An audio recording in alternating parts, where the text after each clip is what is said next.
విదేశాల వనితలకు సారెపోసి పంపేది, భారతీయ సంస్కృతిని సగర్వంగా చాటేది, మన జాతీయ జెండాకు సమానంగా నిలిచేది. చీరలోని గొప్పతనం తెలుసుకో, ఈ చీర కట్టి ఆడతనం పెంచుకో.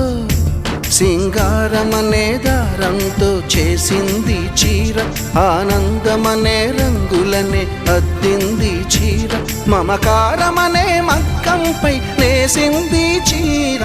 చీరలోని గొప్పతనం తెలుసుకో,